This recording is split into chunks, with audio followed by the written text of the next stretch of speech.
नमस्कार बच्चों, आप सभी का स्वागत है आपके अपने YouTube channel study with mom में। आज हम कक्षा 6 मतलब क्लास 6 हिंदी का सेकंड चैप्टर ग्रामर का पढ़ेंगे, वर्णमाला और वर्ण विच्छेद।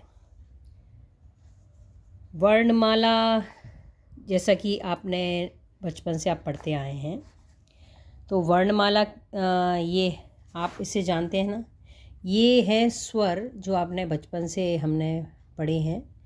अ, आ, ई, उ, ए, ऐ, ओ, औ, अहा पढ़े हैं ना। फिर इसके बाद हमने व्यंजन भी पढ़े हैं। ये क फैमिली क ख ग घ, ये च फैमिली छ छ जा जा, ये ट फैमिली ट ठ ड ढ, त फैमिली त थ द धा, प फैमिली प फ ब भ म।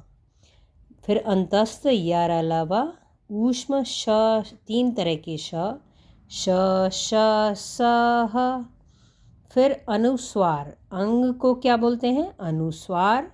आहा को बोलते हैं विसर्ग, और ये चंद्र बिंदी को बोलते हैं, ये ऐसा चंद्रमा, और उसकी बिंदी को क्या बोलते हैं? अनुनासिक। अनुस्वार क्या होगा? बिंदी।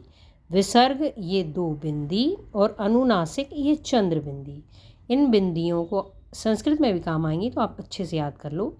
1 बिंदी अनुस्वार, 2 बिंदी विसर्ग, चंद्रमा बिंदी, अनुनासिक। ये संयुक्त वर्ण है, संयुक्त व्यंजन है। छ त्र ज्ञा और श्री श्र। अब अतिरिक्त व्यंजन है। संयुक्त व्यंजन यानी जो 2 या 3 अक्षरों से मिलकर बनते हैं। अतिरिक्त व्यंजन है ये दोनों अणा, ण और ढ। अब इसमें काफ़ी डिटेल है, तो वीडियो काफ़ी लंबा हो जाएगा, इसलिए मैं आपको शॉर्ट में ही पढ़ाऊँगी। स्वर वर्ण के 2 भेद होते हैं, स्वर और व्यंजन। स्वर मैंने आपको बताया अ से, अ आ ई उ ए ऐ ओ औ, और अंग अहा अभी मैंने बताया, अंग माने अनुस्वार, अहा माने विसर्ग। व्यंजन जैसा कि आपको पता ही है।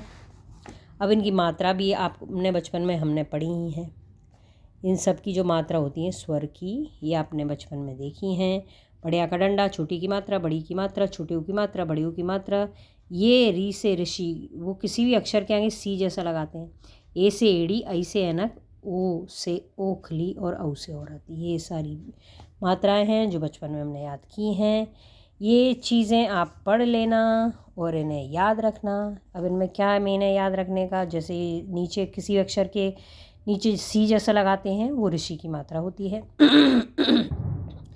और र पे आपको ऊ की मात्रा लगानी है, तो ऐसे लगती है। और काफ़ी डिटेल है जो आपको थोड़ा पढ़ना पड़ेगा। ह्रस्व स्वर दिए हैं, दीर्घ स्वर दिए। दीर्घ स्वर यानी लॉन्ग वोवल। अब ये लॉन्ग वोवल क्या होता है? जिसको हम पढ़ते हैं तो थोड़ा लॉन्ग, थोड़ा लंबा साउंड आता है, लॉन्ग लंबा। जैसे अ आ, जिसमें थोड़ा लॉन्ग जाता है ना। ई ऊ ए ऐ ओ औ, तो इन जो थोड़े लॉन्ग जाते हैं, बोलने में थोड़ा जोर लगाना पड़ता है। अब ये व्यंजन 3 तरह के होते हैं, स्पर्श, अंतस्थ, ऊष्म। अब ये क्या है? स्पर्श में क च ट त प फैमिली। अंतस्थ यानी सेमी वोवल। सेमी वोवल कौन से होते हैं? य र ल व। य र ल व सेमी वोवल होते हैं, जिन अक्षरों के उच्चारण में जिह्वा मुख के विभिन्न भागों को पूर्ण रूप से स्पर्श न करे। य र ल व श। ऊष्म 3 तरह के श। ऊष्म मतलब आप ये समझ लो, श फैमिली। 3 तरह के श के साथ श श स ह को भी ले लिया। संयुक्त व्यंजन, संयुक्त व्यंजन जो जिसमें 2 अक्षरों का कॉम्बिनेशन होता है, जैसे आपको दिख ही रहे हैं। जैसे ज्ञा से ज्ञानी में च और ण से मिलकर ज्ञा से ज्ञानी बना। श्र श और र से मिलकर बना। त र से मिलकर त्र, और छ क और श से षटकोण से मिलकर बना। अब हलंत, हलंत मतलब हलंत मतलब हर अक्षर में अ का साउंड होता है ना। अब इसमें यदि किसी व्यंजन को बिना स्वर की सहायता से लिखना है, बिना स्वर की सहायता मतलब क में अ नहीं लगाना, सिर्फ क लिखना है, तो उसके नीचे ये हलंत लगाना पड़ता है। जैसे हर अक्षर में अ का साउंड आता है, क अ क ख ग घ आता है ना। तो आपको बिना उस अ को हटा के लिखना है तो ये आपको लगाना कंपलसरी है हलंत। विसर्ग 2 बिंदी, अनुस्वार और अनुस्वार अनुनासिक। अनुस्वार मैंने आपको बताया था, इधर अनुस्वार मतलब अंग की बिंदी को अनुस्वार बोलते हैं। अब ये र दिया है तो र को ऐसे किसी भी अक्षर के नीचे सी जैसा बनाते हैं।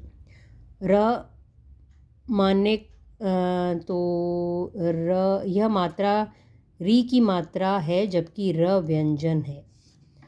तो मतलब ये बता रहे हैं री से ऋषि की जो मात्रा है उसको सी जैसे लिखते हैं और ग्र र का साउंड निकालते हैं। जैसे ग में लगा दिया ग में लगा दिए ग्रह ग्रह ग्रह। वर्ण विच्छेद में एक बता देती हूँ। क्षमा लिखा है तो क्षमा में छ में जितने संयुक्त व्यंजन हैं उन सबको लिखना पड़ेगा, क श। जैसा मैंने बताया था कि हर अक्षर में अ का साउंड कंपलसरी आता है। आपको बिना आ के साउंड के लिखना है तो ऐसा आपको ये हलंत लगाना पड़ेगा। ये हलंत है, ये क के नीचे जो डैश लगा है, क डैश, क हलंत, श हलंत, फिर ये आ का साउंड, फिर म हलंत, फिर बढ़िया की मात्रा है तो हमने बढ़िया की मात्रा लिख दी। अगर कुछ भी नहीं होता तो छोटा आ लिख देते। एक और एग्जांपल देखते हैं, जैसे कुछ सिंपल सा देखते हैं। सिंपल तो दिख नहीं रहा, चलो धर्म को देखते हैं। जैसे ध में ध लिखे, आप सिर्फ ध लिखोगे तो नीचे हलंत लगाओगे, फिर अ का साउंड, फिर र अकेला लिखना है, ध र। ये र क्या है, ये जो ऊपर चढ़ा है सी जैसा, 3 तरह के र होते हैं जो आपने बचपन में पढ़े हैं।